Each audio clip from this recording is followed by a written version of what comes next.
Hi friends, ಈಗ ತಾನೇ ರಕ್ಕಸಪುರದವಳು movie ನೋಡ್ಕೊಂಬಂದೆ. ತುಂಬ ಚೆನ್ನಾಗಿ ಚಿತ್ರ ಮೂಡಿದೆ. ಅದಲ್ಲದೆ ತುಂಬ ದಿನ ಆದಮೇಲೆ ಒಂದು ಕನ್ನಡದಲ್ಲಿ ಸೈಕಾಲಜಿ ಥ್ರಿಲ್ಲರ್ ಮೂವಿ ನೋಡ್ಕೊಂಬಂದೆ. ತುಂಬ ಚೆನ್ನಾಗಿದೆ. ರಾಜ್ವಿ ಶೆಟ್ಟಿ ಅವರು ಆ್ಯಕ್ಟ್ ಮಾಡಿರೋಂಥ ಚಿತ್ರ. ರಾಜ್ವಿ ಶೆಟ್ಟಿ ಅವರ ಆ್ಯಕ್ಟಿಂಗ್ ಬಗ್ಗೆ ಮಾತಾಡೋಂಗಿಲ್ಲ, ನೆಕ್ಸ್ಟ್ ಲೆವೆಲ್ ಇದೆ. ಅಲ್ಲದೆ ಬಿ ಸುರೇಶ್ ಅವರಾಗಿರ್ಬೋದು ಅಥವಾ ಜಹಾಂಗೀರ್ ಅವರಾಗಿರ್ಬೋದು ಅಥವಾ ಗೋಪಾಲ್ ಅವರಾಗಿರ್ಬೋದು, ತುಂಬ ಚೆನ್ನಾಗಿ ಆ್ಯಕ್ಟಿಂಗ್ ಮಾಡಿದ್ದಾರೆ.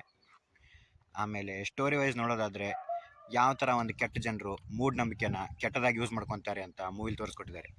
ಈ ಮೂಢನಂಬಿಕೆ ಅನ್ನೋ ಕಾನ್ಸೆಪ್ಟ್ನ ಇಟ್ಕೊಂಡು ಯಾವ ಥರ ಸೈಕಾಲಜಿಕಲ್ ಥ್ರಿಲ್ಲರ್ ಮೂವಿ ಮಾಡ್ಬೋದು ಅಂತ ಇವರು ತೋರಿಸ್ಕೊಟ್ಟಿದ್ದಾರೆ. ಮೂವಿ ನಿಮಗೆ ಸ್ಟಾರ್ಟಿಂಗಿಂದ ಎಂಡ್ ತನಕ ಆಗಲಿ ಎಲ್ಲೂ ಬೋರ್ ಆಗಲ್ಲ, ಎಲ್ಲೂ ಲ್ಯಾಗ್ ಅನಿಸಲ್ಲ. ಸೀಟ್ ಎಡ್ಜಲ್ಲೇ ಹಿಡಿದು ಕೊಡಿಸುತ್ತೆ. ಅದಷ್ಟಲ್ಲದೆ ಕ್ಯೂರಿಯಾಸಿಟಿ ಸಹ ಹುಟ್ಟಿಸುತ್ತೆ. ನೆಕ್ಸ್ಟ್ ಏನಾಗುತ್ತೆ, ನೆಕ್ಸ್ಟ್ ಏನಾಗ್ಬೋದು ಅಂತ ಕ್ಯೂರಿಯಾಸಿಟಿ ಸಹ ಹುಟ್ಟಿಸುತ್ತೆ. ಸೊ ಲಾಸ್ಟಲ್ಲಿ ಹೇಳೋದಂದೆ, ಕನ್ನಡ ಸಿನಿಮಾ ಒಳ್ಳೆ ಕನ್ನಡ ಸಿನಿಮಾ. ಎಲ್ಲರೂ ಹೋಗಿ ಚಿತ್ರಮಂದಿರದಲ್ಲಿ ನೋಡಿ.